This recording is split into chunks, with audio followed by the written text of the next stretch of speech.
Esta es la historia de un alumno que estudió días y noches completas para un examen. Sentía que lo tenía todo para aprobar, pero cuando llegaba finalmente el momento de rendir, se le nublaba la vista y se olvidaba de todo lo que había repasado. Reprobaba. Al mes siguiente se le presentaba otra oportunidad de redimirse. Volvía a memorizarse todo, pero no había caso. Reprobaba y reprobaba hasta repetir de curso. Bueno, eso es básicamente la historia del fútbol venezolano en el siglo XXI. La Vinotinto es hasta la fecha la única selección de Conmebol en nunca haber participado de un mundial. También es junto a Ecuador la única que no cuenta con un título de Copa América. Aunque a diferencia de estos últimos, a nivel clubes, la vitrina de títulos internacionales también está completamente vacía. La relación de Venezuela y el fútbol siempre fue una muy complicada y tóxica. Para empezar, el hecho de que este deporte no sea el más popular en el país, siendo opacado por el béisbol, le llevó un crecimiento tardío. Su federación fue la última en afiliarse a Conmebol, la última en jugar eliminatorias, la última en hacer jugar Libertadores a sus clubes, la última en todo. El resultado fue una segunda mitad del siglo XX nefasta, siendo la peor selección del continente por escándalo durante todo ese transcurso, de ahí el apodo de la Cenicienta.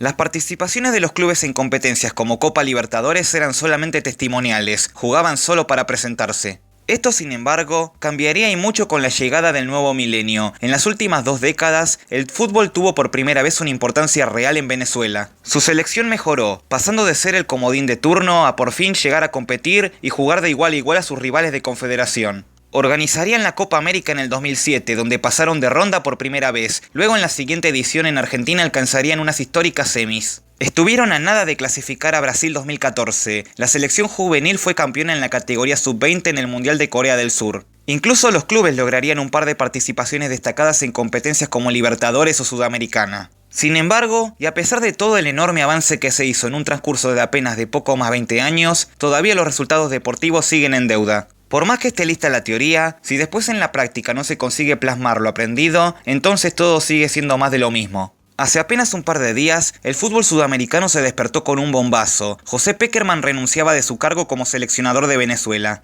El experimentado técnico con un pasado más que exitoso en las selecciones juveniles de Argentina y en la mayor de Colombia, dio un paso al costado apenas un año después de asumir. La noticia generó mucha sorpresa por parte de todo el mundo, y es que cuando este mismo llegó a la Vinotinto, todos esperaban que revolucionara por completo el fútbol en el país. No solo a nivel selección mayor, sino también a nivel juveniles y, por qué no, también para los clubes. Bueno, nada de eso ocurrió. El proyecto, que en un principio se esperaba que fuera a largo plazo, quedó completamente trunco y ahora el panorama resulta más que incierto. Y no vamos a discutir acá cuáles fueron las razones exactas de su renuncia abrupta del combinado nacional. Más que nada por el hecho de que se está hablando de numerosas versiones y todas parecen ser distintas, algunas dejándolo como culpable a la federación, otras al propio técnico, etc. En este video no vamos a meternos en esa clase de debates. Yo en lo personal no me baso en teorías, sino en hechos concretos, y la realidad es que pasara lo que haya pasado con Pekerman y su abandono del cargo, la realidad concreta es una sola, y es que Venezuela otra vez se quedó sin entrenador, otra vez tendrá que barajar las cartas y dar de nuevo. Otra vez se deberá empezar de cero con un nuevo proyecto, quizá no tan ambicioso como se auguraba con Pekerman, pero con la esperanza de que sea más largo y fructífero. El elegido fue Fernando El Bocha Batista, hombre que al igual que Pekerman, tuvo un pasado en las juveniles de Argentina y fue parte del cuerpo técnico venezolano en este último año, dirigiendo a la selección olímpica. Venezuela es un país cuyo fútbol creció notablemente en los últimos años. El Mundial de 2026 parecía, y todavía parece, una oportunidad inmejorable para debutar por fin en la competencia mayor. Todos esperaban que con Pekerman y su intachable historial al mando de otras selecciones, la Vinotinto por fin logre ese objetivo en las próximas eliminatorias. Sin embargo, ni siquiera comenzaron las mismas y ya todo ese castillo de naipes se derribó. La selección ahora deberá encarar las eliminatorias con otro técnico. Y más allá de los cambios que se hagan en ese rubro, los jugadores serán los mismos, esos que buena parte juegan en ligas importantes del mundo. Las jóvenes promesas seguirán apareciendo en el horizonte. La camada que obtuvo la medalla de plata en el Mundial de 2017 ya cuenta con la experiencia suficiente como para consolidarse. Será cuestión de seguir sacando promesas interesantes que hagan mejorar la selección de cara al futuro. El fútbol venezolano tiene un enorme potencial, sin embargo, ya sea por malas decisiones, problemas internos o simplemente mala suerte, las cosas nunca terminan saliendo bien. ¿Está la Vinotinto a tiempo de dar un golpe sobre la mesa y clasificar a 2026? Claro, las eliminatorias ni siquiera arrancaron, y con la aumentada cantidad de cupos, donde más de la mitad de la confederación va a clasificar, no se puede descartar a ninguna de las 10 participantes. Sin embargo, la federación tendrá como enemigo número 1 al reloj.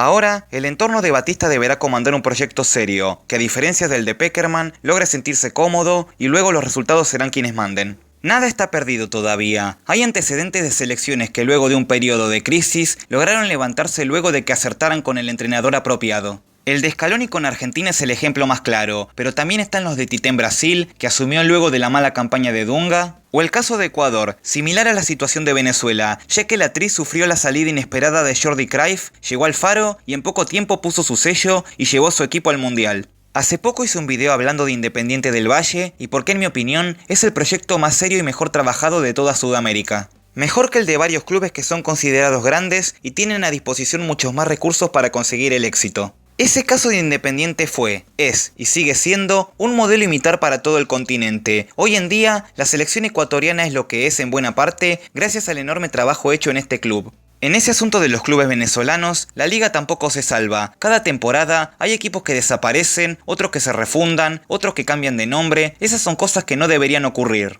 pero que lamentablemente, y al igual que en otras ligas en el mundo, ocurren y seguirán ocurriendo si no se toma el problema desde la raíz. Los equipos venezolanos ya no son más humillados en competencias internacionales como en el siglo XX, ahora es que por fin logran competir. Pero sería bueno que también no se pongan ellos mismos los palos en la rueda. En los clubes está la base de los futuros jugadores de la selección, la formación de talentos y la búsqueda de mejores resultados es algo que no se debe detener. Una de las mayores propuestas del ciclo Pekerman fue la de eliminar la llamada regla del juvenil. Esta obligaba a los clubes a contar con al menos un jugador menor de 20 años en cada partido durante los 90 minutos. Pero fue eliminada ya que el ahora ex cuerpo técnico pensaba en un torneo de reservas que logre una mejor proyección general de los mejores talentos. Y bueno, ahora, como dicen por acá, se han quedado sin el pan y sin la torta. La liga de juveniles que se prometía nunca se llegó a hacer, al menos no de la forma que se esperaba que fuese. Y tampoco se encuentra en rigor la regla del juvenil. Literalmente, se intentó apagar el fuego, pero le terminaron echando más leña a la hoguera. La situación actual del fútbol en el país vinotinto es más que preocupante, y el futuro se siembra lleno de dudas sin encontrarse un panorama claro en el camino.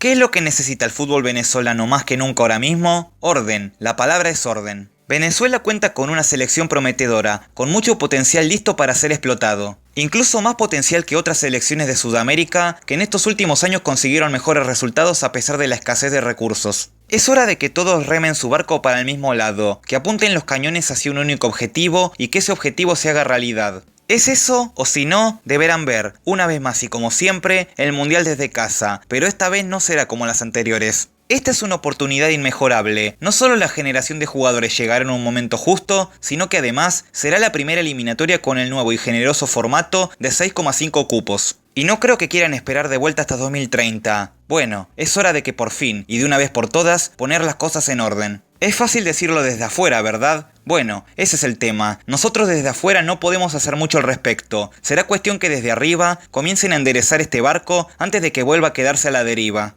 Pero en fin, gente, ahora díganme, ¿cuál es su opinión al respecto? Si el video les ha parecido interesante, por favor denle like, suscríbanse al canal, activen la campanita y síganme en Instagram para estar al tanto de las novedades del canal. Ahora sí, yo me despido, les habló Futboqueando y hasta la próxima.